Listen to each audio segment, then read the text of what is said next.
કે આપણે 56 ઇંચની છાતી અને બધી મોટી વાતો હતી, પણ લોકસભા ચલાવવાની પણ એમની તાકાત નથી. કોઈ ખેડૂતોને યુરિયા ખાતર લેવું હોય તો લાઈનમાં ઊભું રહેવું પડે, પણ જો દારૂ મેળવવું હોય કે ડ્રગ્સ તો જાતા હોય ત્યાં તમને હોમ ડિલિવરી મળી જાય. આ ગુજરાતની દશા છે. આમ તો હિન્દુ ધર્મની વાતો કરે છે, પણ કોઈ એક ધર્મના લોકો કે દેશ ઉપર ને રાજ્ય ઉપર હાવી થઈ ગયા છે. અને તમે ડબલ એન્જિનની સરકાર છો, 30 વર્ષથી રાજ કરો છો, તમે એવું કહો છો કે અમે લોકોની સુખાકારી માટે ઘણું કામ કર્યું છે, તો તમારી હિંમત એ લોકશાહી ઢબે ચૂંટણી લડવાની નથી. મારી પહેલા જિગ્નેશભાઈએ વર્તમાન જે પ્રશ્નો છે એનાથી આપ સૌને વાકેફ કર્યા. જન આક્રોશ રેલીની શરૂઆત એ બનાસકાંઠાથી શરૂઆત થઈને 5,000 કિલોમીટર સમગ્ર ગુજરાતમાં પરિભ્રમણ કરીને ગુજરાતના વિવિધ વિસ્તારોમાં લોકોના પ્રશ્નોને વાચા આપીને એમની રજૂઆતો સાંભળીને લોકોએ નિર્ભય રીતે પોતપોતાના વિસ્તારની જે સમસ્યાઓ હતી એ કોંગ્રેસ પાર્ટીના આગેવાનો સમક્ષ એમણે ખુલ્લા દિલે વાત કરી, એમને અવાજ ઉઠાવવા માટેનો મોકો મળ્યો. ગામડે ગામડે જઈને કોંગ્રેસના કાર્યકરોએ જે વિસ્તારના પ્રશ્નો કે વહીવટી તંત્ર સામે હતા એ તમામ પ્રશ્નો પોલીસ તંત્રના હોય, મહેસૂલના હોય, ખેડૂતોના હોય, મહિલાઓના હોય, યુવાનોની રોજગારી માટેની વાત હોય, આ તમામ સમસ્યાઓ કોંગ્રેસ પાર્ટી સુધી પહોંચાડી છે. ત્યારે આજે ગુજરાત વિધાનસભાનું સત્ર ચાલુ થઈ રહ્યું છે. આ જિગ્નેશભાઈએ કીધું કે ભાઈ તમને શેના ડર છે, જેથી કરીને તમારે અમેરિકા સામે ઝૂકીને જે અમેરિકા નક્કી કરાઈ ડીલ કરવી પડે છે. અને આ લોકો એટલા ભાઈએ કીધું એ પ્રમાણે કાયર છે કે દેશના વડાપ્રધાન રાહુલજીએ એક ચેલેન્જ કરી કે આ દેશના વડાપ્રધાન કે રાષ્ટ્રપતિના ઉદ્બોધનનો જવાબ આપવા લોકસભામાં નહીં આવે. 11 વાગે ચેલેન્જ કરી અને 5 વાગ્યા સુધી આ દેશના વડાપ્રધાન એક ચેલેન્જની સામે લોકસભા ગૃહની અંદર આવી શક્યા નથી. આ દેશની સમસ્યાઓ હોય, રાજ્યની સમસ્યાઓ હોય, અતિવૃષ્ટિની વાત કરીએ તો ખેડૂતો પાસે ફોર્મ ભરાવ્યા, દરેકને 4,000 રૂપિયા આપવામાં આવશે એ રીતની જાહેરાત કરી, મોટા પેકેજ જાહેરાત કરી, પણ આજ સુધી કોઈ ખેડૂતોને અતિવૃષ્ટિનું નુકસાનનું વળતર આપવામાં આવ્યું નથી. મહિલાઓ સામેના અત્યાચારો હોય, મહિલાઓ સામેના કેસો માટેના એની રજૂઆતો હોય તો એ પણ પોલીસ તંત્ર બિલકુલ સાંભળતું નથી. થરાદમાં એ રજૂઆત આવી કે ભાઈ આ રાજ્યની અંદર કોઈ ખેડૂતોને યુરિયા ખાતર લેવું હોય તો લાઈનમાં ઊભું રહેવું પડે, પણ જો દારૂ મેળવવું હોય કે ડ્રગ્સ તો જાતા હોય ત્યાં તમને હોમ ડિલિવરી મળી જાય. આ ગુજરાતની દશા છે.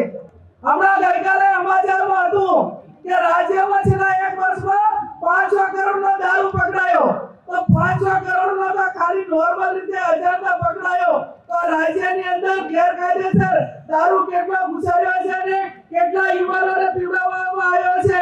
એનો આંકડો કરવા જઈએ તો આપણને એમ લાગે કે લાખો નહીં પણ કરોડો રૂપિયા એ આ દારૂ અને આ બધીઓમાં આ દેશના યુવાનોને, રાજ્યના યુવાનોને બરબાદ કર્યા છે. મેડિકલ નશો હોય, ડ્રગ્સ હોય, દારૂ હોય, નશાની ગોળી હોય, આ તમામ પ્રકારનો નશો એ ખુલ્લેઆમ માર્કેટમાં કોઈ પણ પ્રકારના ભય વગર ખુલ્લેઆમ વેચાણ કરવામાં આવે છે. અને આમ તો હિન્દુ ધર્મની વાતો કરે છે, પણ કોઈ એક ધર્મના લોકો કે દેશ ઉપર ને રાજ્ય ઉપર હાવી થઈ ગયા છે કે એક અમુક લોકો એ ડ્રગ્સ લાવવા વાળા છે, મુદ્રા પોર્ટથી એમના ઉપરથી અમુક દેશની સર્વોપરી સત્તા ઉપર છે અને અમુક રાજ્યના ગૃહમંત્રી છે. આ જેને હિન્દુ ધર્મને કઈ લેવા દેવા નથી, માત્ર હિન્દુ ધર્મનો ઠેકો લઈને ફરે છે અને હિન્દુ ધર્મના યુવાનોને આ ડ્રગ્સ, દારૂ અને આ હોમ ડિપાર્ટમેન્ટ ગૃહ વિભાગના રેવ નજર હેઠળ આ ગુજરાતના યુવાનોને બરબાદ કરવાનું કામ કર્યું હોય તો સૌથી આ મોટા 3 નામ છે. અને કયા 3 નામ છે તમને ખબર છે? એક મોટો કારોબાર છે, એક દેશનો એક આખું છે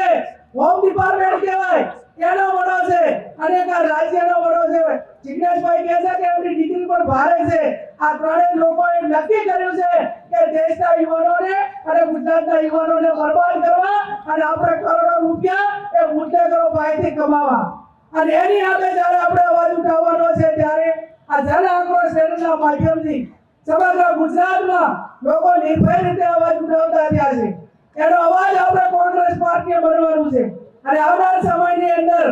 હમણાં મતદાર યાદી સુધારા કાર્યક્રમ ચાલ્યો તો કોંગ્રેસના વિચારધારાવાળા મતદારો એ મોટી સંખ્યાની અંદર ભારતીય જનતા પાર્ટીના લોકોએ વાદા આપીને ફોર્મ નંબર 7 સામે વાદા આપીને મતદાર યાદીમાંથી નામ કઢાવવા માટેનો પ્રયત્ન કર્યો અને તમે ડબલ એન્જિનની સરકાર છો 30 વર્ષથી રાજ કરો છો તમે એવું કહો છો કે અમે લોકોની સુખાકારી માટે ઘણું કામ કર્યું છે તો તમારી હિંમત એ લોકશાહી ઢબે ચૂંટણી લડવાની નથી શા માટે મતદાર યાદીમાંથી નામ કઢાવીને લોકોનો મતાધિકાર છીનવવા માટેના પ્રયત્નો કરો છો અને જ્યારે એના ઉપરથી નક્કી કરો કે જે મતદાર ગામની અંદર આયા છે એનું નામ નજરની સમક્ષ આપણી નજરની સમક્ષ કાઢવા માટેના પ્રયત્નો થતા હોય તો ચૂંટણીની અંદર એ કેટલા ઘોટાળા કરતા હશે ને એનું એનાલિસિસ અને એનું અવલોકન ને એને નીચે સુધી આવનાર સમયની અંદર કોંગ્રેસ પાર્ટીએ જવાનું છે અને જવાનું છે ત્યારે એક ટીમ તરીકે આવનાર સમયની અંદર સાથે મળીને કામ કરીએ ગામડે ગામડે જ્યાં પણ અન્યાય થયા ત્યાં કોંગ્રેસનો આગેવાન એ અન્યાયથી ધૈર્ય થતો હોય એના પ્રોટેક્શનમાં કોંગ્રેસનો કાર્યકર એની લડત લડે અને આ લોકો મેં અગાઉ કીધું એમ કે તમે તાકાતથી લડશો ને તો આમના જેટલું કોઈ ઘાયલ નથી આપણા વડવાઓ છે આપણો ભવ્ય કોંગ્રેસના નેતાઓનો ઇતિહાસ છે કે ગાંધીજી હોય સુભાષ બોઝ હોય કે અનેક એવા નેતાઓ હતા કે જેમને જેલની કે કોઈની પરવા કર્યા વગર આ દેશને આઝાદી અપાવી આજે લોકશાહી જ્યારે ખતરામાં હોય ત્યારે આ કોંગ્રેસે આ આઝાદીની બીજી લડાઈ લડીને આ કોંગ્રેસ પાર્ટી એ એક લોકશાહી જીવિત રહે લોકશાહી અખંડિત રહે અને એના માટે કરીને જ્યાં પણ અન્યાય થાય ત્યાં મતદાર યાદી હોય લોકોના પ્રશ્નો હોય ખેડૂતોના હોય આઉટસોર્સિંગના હોય દારૂની વાત હોય મહિલાઓની વાત હોય આ તમામ મોરચે જ્યારે આપણે લડવાનું છે ત્યારે એક બાજુ વહીવટી તંત્ર એ કોઈ પાર્ટીનું પીઠું વળી ગયું છે